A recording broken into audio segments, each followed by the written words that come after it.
Hello folks, and welcome to this week's Music Alerts, where I tell you what musical goodies I've received through the post this week.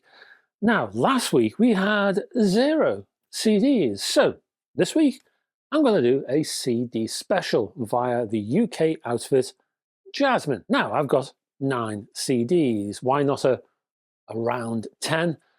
Because I'm awkward, that's why.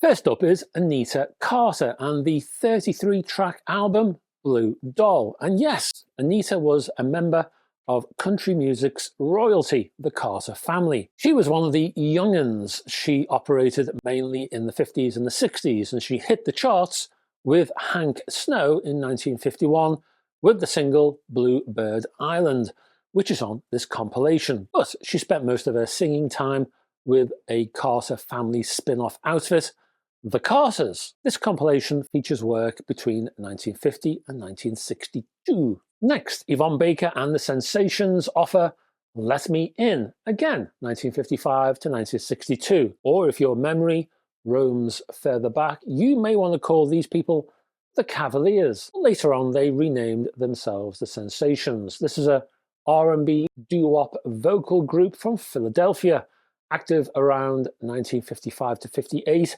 Yvonne Mills, as was, married and became Yvonne Baker. This compilation does feature the group's earlier work when Baker was still Mills, and the later releases are on here via the Chess imprint Argo from the early 60s. As the title says, this compilation spans 7 years. Next is Owen Gray. Now, this CD is called Dancing on the Beach.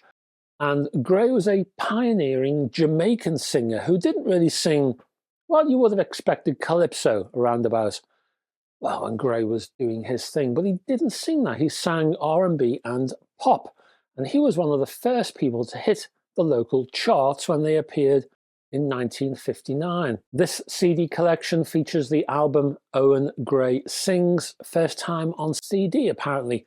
Plus there's other collaborative work with people like Prince Buster and Coxsone Dodd. Kind of related is this one, Byron Lee and the Dragonaires, called MASH, Mr. Lee. The early recordings, 1960 to 62. It's a sort of, as I say, sort of piece alongside Owen Gray. Again, early Jamaican music. This includes the rare stereo version of the Joy Ride album. I think that particular version, I think that's first time on CD too. There's lots of other rarities here as well. Next, the remarkable Yma Sumac. This one's called Rare Recordings and Live Performances.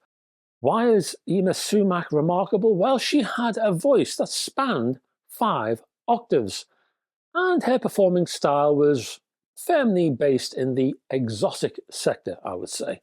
This one features alternative takes, unissued songs and deep cuts. Her music has always been well supported, I find, so these rarities, they add to the whole story. In addition, there's a second CD here with a live concert from Moscow in 1961. Again, first time on CD. Only Yma would do such a dangerous thing in such a dangerous time. What a woman. Next, well, there are 8 million stories in the Naked City, and this CD features some of them. Well, actually, no, it doesn't really. Well, not quite. This is a sort of, kind of a concept album. Well, albums, because the Untouchables is here as well. So what you've got here is the composer George Dunning and lyricist Ned Washington.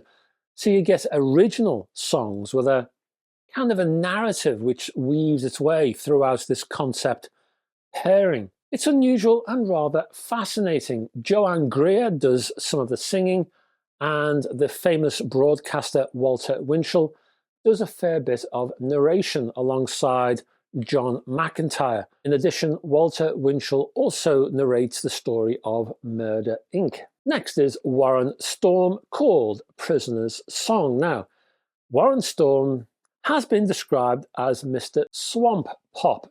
He was also a singing drummer.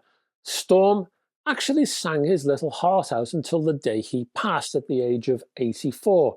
Just a couple of years back now, actually. If you want to pin his style down some more, you've got country, you've got R&B, and there's pop, but there's also Cajun and Creole in there, so it's a bit of a mixture. Now, there's not a great deal of compiled material out there for Storm, so this particular release will be welcome for fans, I think. So we're looking at material from the 50s and the 60s, and you get some live bonus tracks. Now, I'm sure many of you will know Tony Sheridan. This one is called The Teacher, Hamburg, 1961 to 1962. Now, some of you might be thinking, Tony Sheridan, I know that name. And you'd be right, because Sheridan was the guy who was wrapped up in the early history of the Beatles. In the early recording history of the Beatles, they backed Tony Sheridan. Why? Well, Sheridan was an elder statesman in Germany at the time. He was one of the first British musicians to head out to Germany and play in the Hamburg clubs. This CD features his work from 61 and 62 and includes those tracks where he was backed by the Beatles, or, as they were known then, the Beat Brothers. This collection also features Sheridan as a session guitarist, backing people like Vince Taylor. Finally, we have the oddity that is John D Loudermilk. The CD is called The Bully of the Beach. Loudermilk, well, he was a country artist, he was a fine guitarist, he was a songwriter. Some of his stuff was a little bit odd. He would produce all kinds of things, from bland beige pop on one side to hard edge blues.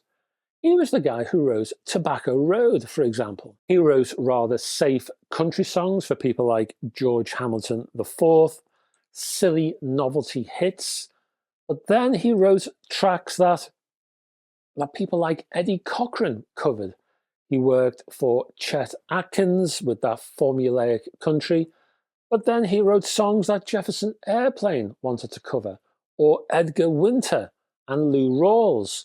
This was a man who had plenty of talent, and he just decided to apply his talent to all areas of music.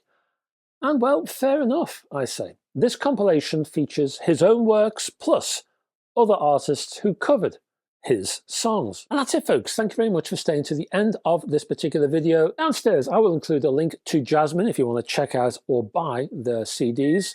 And there's other links down there too to my Facebook group, my brand new website. Please check it out if you haven't already. It's been totally redesigned. It's a lot easier to use, especially on mobile, I would say, but also on desktop. And there's all kinds of good stuff on there. Check it out, please. There is my Patreon page as well. And there you will find hi-fi news, etc. There's a new one out this particular week, and it's exclusive to Patreon. So check that out. Lots of other stuff over there too. Buyer's guides, hi-fi tour video, kind of thing. Anyway, I'll be back on Sunday with something hi-fi, a review, and I'd like to have your company. So until then, folks, bye-bye for now.